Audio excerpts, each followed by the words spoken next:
ভাই রে, আমার ভোট আমি দেব, যাকে খুশি তাকে দেব, এই স্লোগানের দিন শেষ। কারণ আমাদের প্রিয় অভিভাবক বলেছেন, আমার ভোট আমি দেব, ধানের শীষে দেব।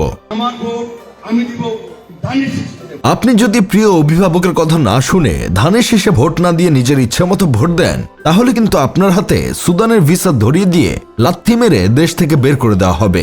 বাংলাদেশে থাকতে গেলে অবশ্যই ধানের শীষে ভোট দিতে হবে, তা না হলে আকাশ ভরা তারা আপনার টুট মারা সারা। এখন অনেকেই বলতে পারেন, ভোট নাগরিক অধিকার, আমি যাকে খুশি তাকে দেব।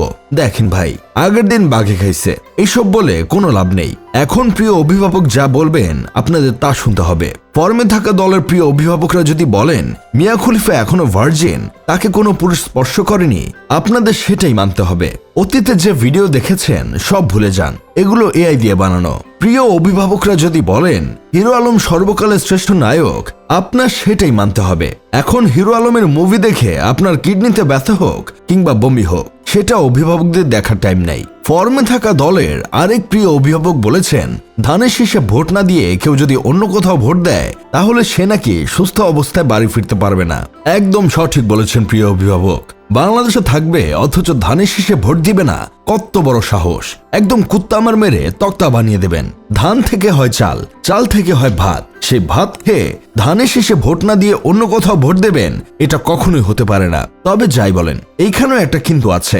অন্য দলের আরেক প্রিয় অভিভাবক বলল, কোনো মায়ের ছেলে যদি জামাতকে ভোট না দিয়ে অন্য কাউকে ভোট দেওয়ার চেষ্টা করে, তাহলে তাকে দেশ থেকে তাড়িয়ে দেওয়া হবে। এখন আমার কথা হলো, বাংলাদেশে নতুন নিয়ম করা উচিত, যাতে একই ব্যক্তি দুই দলকে ভোট দিতে পারে। তা না হলে তো সমস্যা। এক দলকে ভোট দিলে সুস্থ অবস্থায় বাড়ি ফেরা যাবে না, আরেক দলকে ভোট না দিলে বাংলাদেশ থেকে বের করে দেবেন। তার চেয়ে এটাই ভালো, আমরা যেন দুই দলকেই ভোট দিতে পারি, তাহলে কোনো অভিভাবক রাগ করবে না।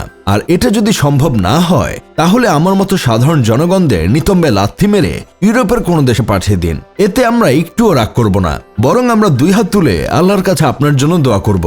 বিশ্বাস করেন, এই দেশে থাকার বিন্দু পরিমাণ ইচ্ছা নেই। আপনারা রাজনীতি নিয়ে যে নোংরা খেলা শুরু করেছেন, এটা আর সহ্য হচ্ছে না। 10 জন মানুষকে জিজ্ঞেস করুন সেই দেশে থাকতে চায় কিনা। 10 জনের মধ্যে 7 জন বলবে তারা এই দেশে থাকতে চায় না। যদি যাওয়ার সামর্থ্য থাকতো, তাহলে তারা অনেক আগেই এই দেশ ছেড়ে পালাতো। বাকি যে 3 জন যাবে না বলেছে, তারা কোনো না কোনো দলে সহমত ভাই, তাই তারা যাবে না। এইসব দেখে আমার বন্ধু কেরামত বলছে, আমাদের দেশে ব্যক্তিগত অধিকার বলতে কিছু নেই। সব অধিকার যারা রাজনীতি করে শুধু তাদের।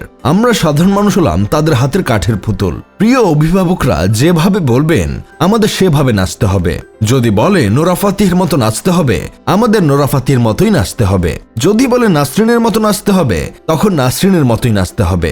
এই দেশে নিজের ইচ্ছে মতো স্টাইলে নাচা সম্ভব না।